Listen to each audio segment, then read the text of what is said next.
Hello, YouTubers. It's I finally make a new video.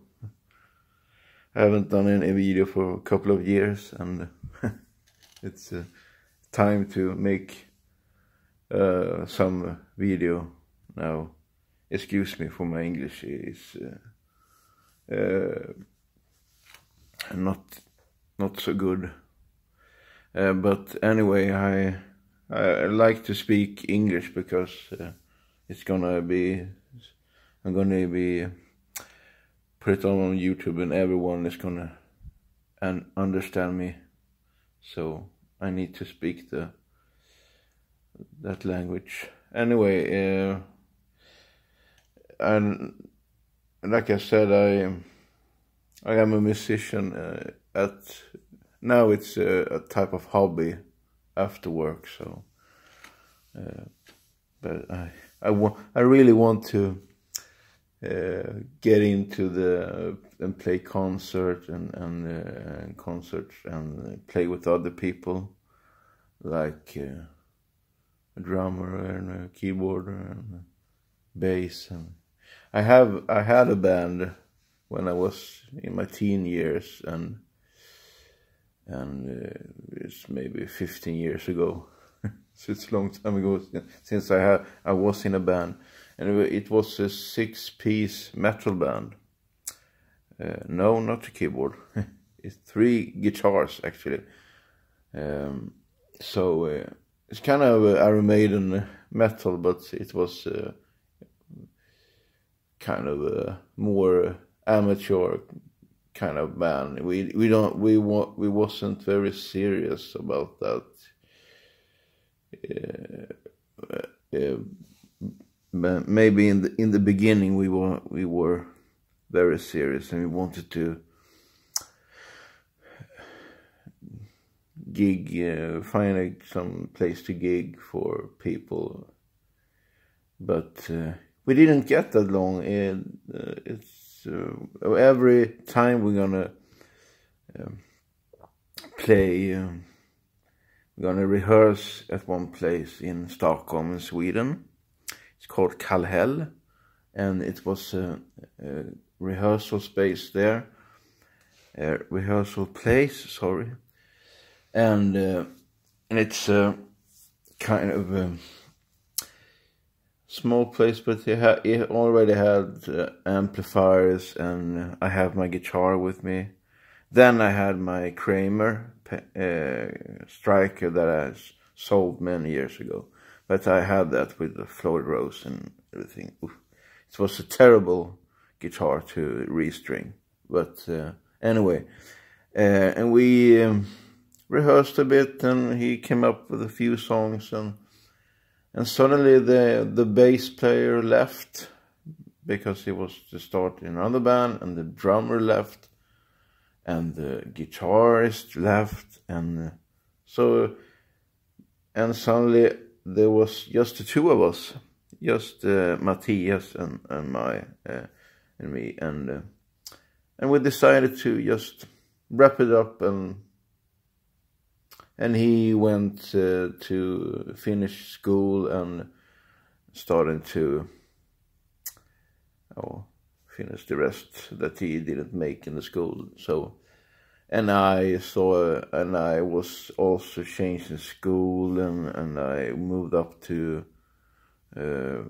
upper Sweden, Norrland, as we call it, and I moved there, and I lived there for about 4 or 5 years, and since then I haven't been in a band, except for when I started, when I was and I began my first year at a kind of folk school. I don't know the name in this in English, but it's kind of a school that you do all the rest. You finish that you haven't finished in the school earlier.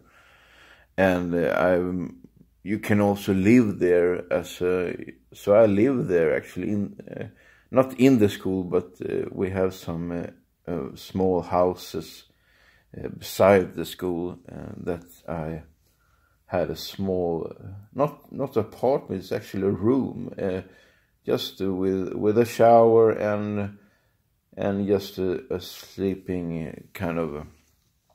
So it's kind of a small apartment with no kitchen, because we have a one kitchen is for all the people who live in the house. So the house it's a very big house, but it has small rooms in it that was private. The rest was we all shared together, like the kitchen and the living room and something, and the TV room exactly. And yes, so up there I had a rehearsal space for myself. Actually, I had a key to that rehearsal space. We have a kind of paper that you sign if you want to borrow the rehearsal place, and it was also a cinema room, sort of. So it was cinema /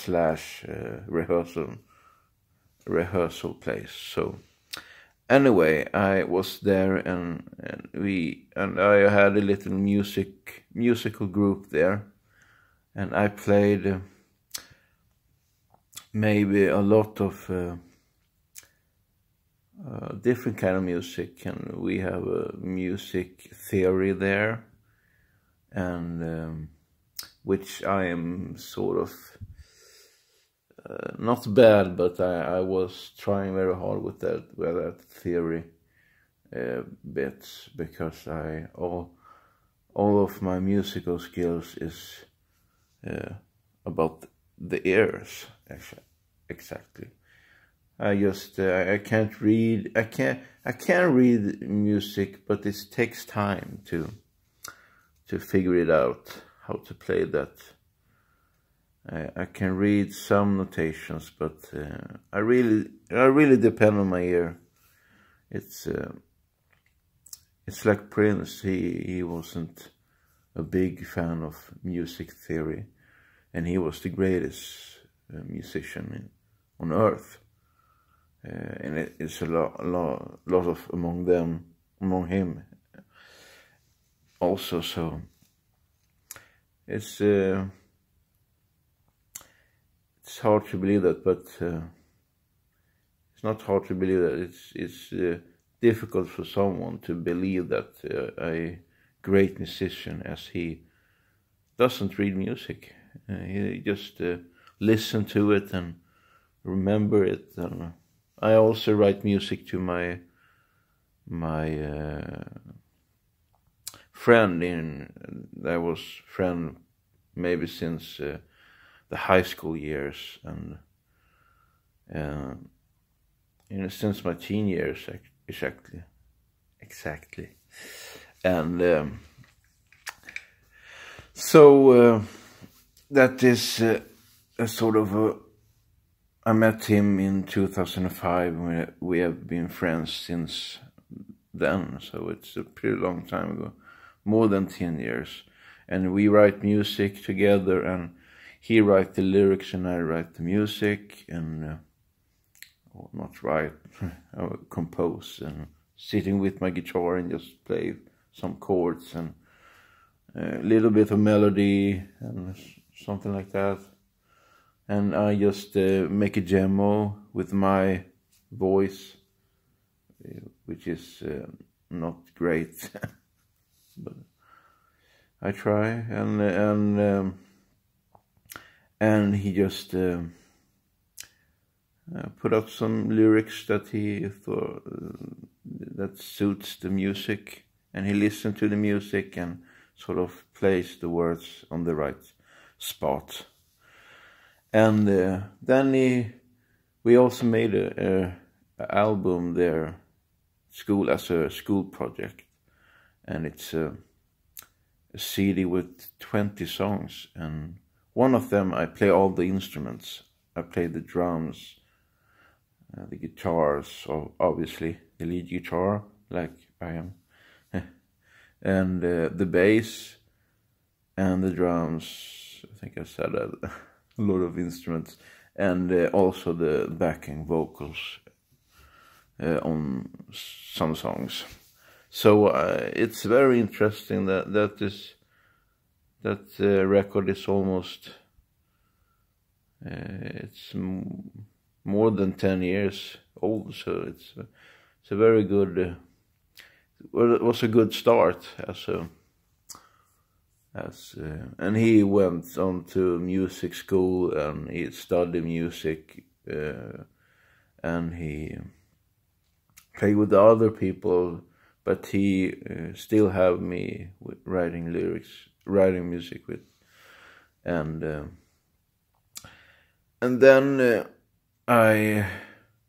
after that I play with other bands at the school there, and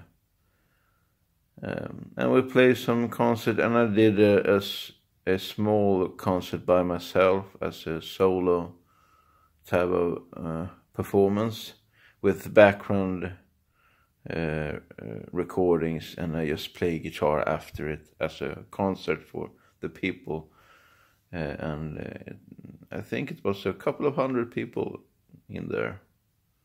And it was and I get paid for that, exactly.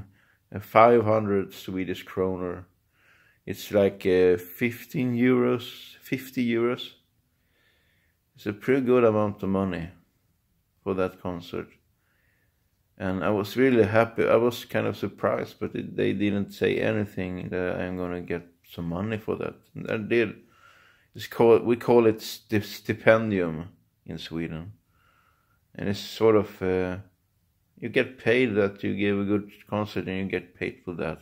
So it was, I was very happy, and I was very surprised. It's being a tear to my, and happy tear to my, that I got that money. We have 12 minutes now. It's only 25. I can't record more than 25 minutes. Anyway, and and then I quit that school because I couldn't afford to live there anymore, and it cost a lot of money for me. And I also took driving lessons there on the last year, so I learned how to drive the car. And I took the driving lessons, and just moved back to Stockholm, still in Sweden, Stockholm, and yeah, I just started my pretty lonely life, and I met a girlfriend back up in North Sweden. But we just, it didn't work it didn't last at the end, so I just she said goodbye to me, and it was pretty sad, but and back then I was back on my own feet again, and still is, and it was pretty hard, but anyway, and I started to buy guitars when I get a proper job, and then I bought a couple of guitars, and I still do, but not as often as that, because anyway, and now I have about 11 guitars since I started. Since my first guitar was that Kramer that I already have sold many years ago. So, and then I got a Fender Strat from my father. It was an old Fender Strat that I think I have time left to show a quick showing. It's a pretty old guitar Strat. It's that Strat. It has a DiMarzio kind of humbucker in that PF-esque, and it's a Japanese real Fender. It was my first real, not a copy guitar, and it's a pretty good guitar, and I have to take a lot of care to it. I've changed the frets to jumbo, a medium jumbo, I think it is, and it's pretty good, nice guitar, and it's my number one.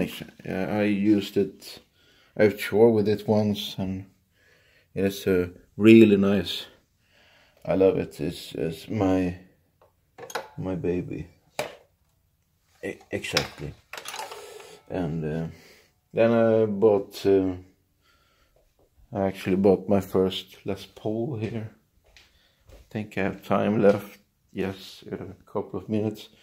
But the Les Paul there is just a Epiphone Les Paul Custom mirror. I take away the pickguard, it's not there anymore. And yes, it was that guitar. 2012 I think I bought that.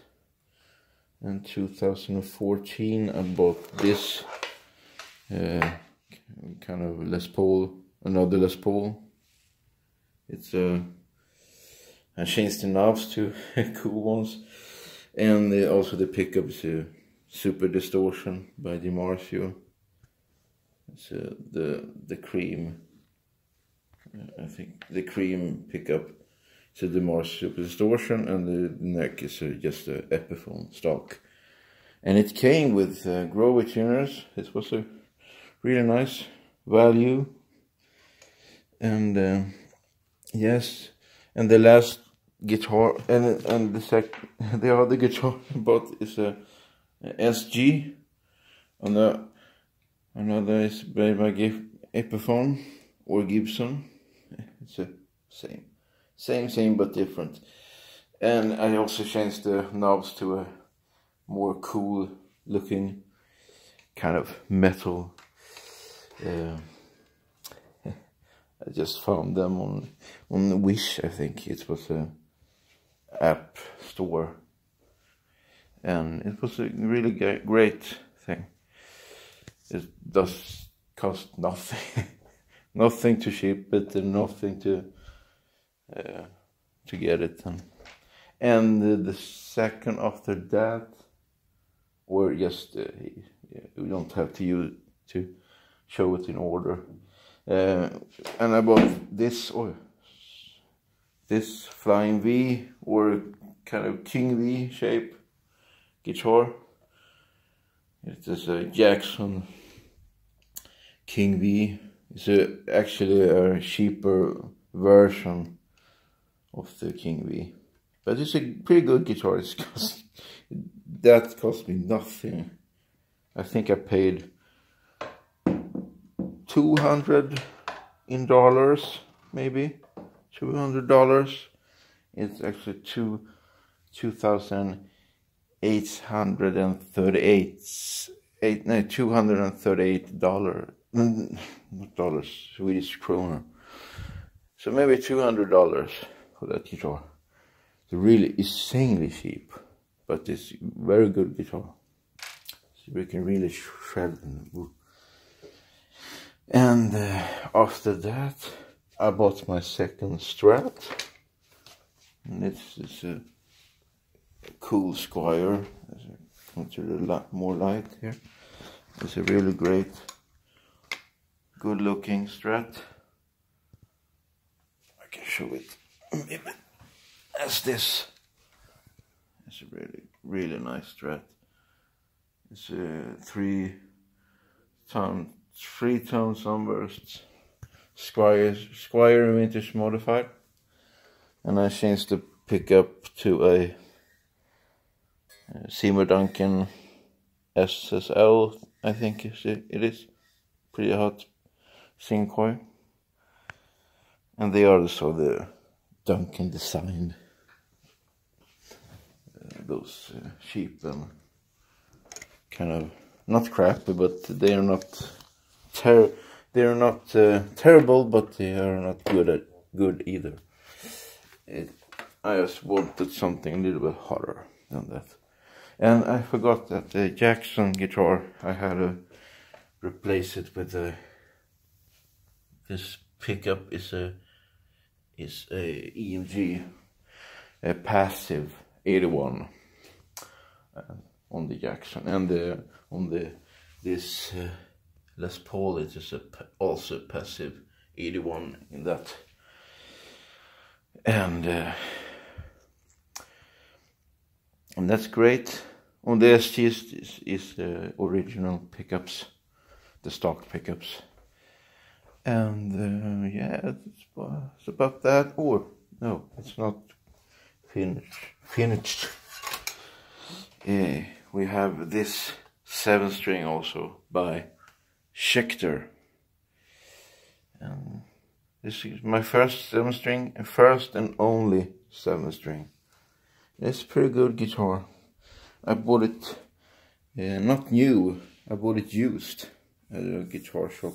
It's a really nice neck, really comfortable to play. Really comfortable neck, I love it. That's why I bought it, because the neck was so soft and kind of very nice to play. Still the stock pickups for 7 strings. It's a really cool guitar where you can use the lower frequencies, the lower notes, without tuning down or something. Use heavy strings. I still use 10 to 56 on this. And of course electric strings, as I always use. And I use since 09, I think. I use nano webs on the 7-string, and I use Optiwebs on the other guitars. And the gauge are kind of on the Jackson is the 10 to 52, and then Les Paul's is 10 to 52 also, and the SG is 10 to 46, and the Fender Strats and those are 10 to 46. And also have I think I can show you that. I also have an acoustic by Tanglewood here. I hope you can see that. Yes, it's a Tanglewood acoustic, and I have a old Aria. That's my father's guitar actually. It's from 1970, or I think. It's a pretty old guitar. And I also have a very, very cheap kind of that I bought on supermarket. It's very cheap. It's okay sounding, but just a campfire guitar. And I have a AC/DC Rockobust Vulture. I haven't been on the concert, but I just bought that from a guy at some place. And a rock and roll AC/DC, and I have my custom amp. That's my custom rig, and I have a Elector half tube amp. This was my first amp exactly. That came with my Kramer. And anyway, I have to stop, and it's nice to make up videos again, and I hope you see you later. And sorry for my bad English, but anyway, I have to stop, and take care, and see you some other time. Goodbye.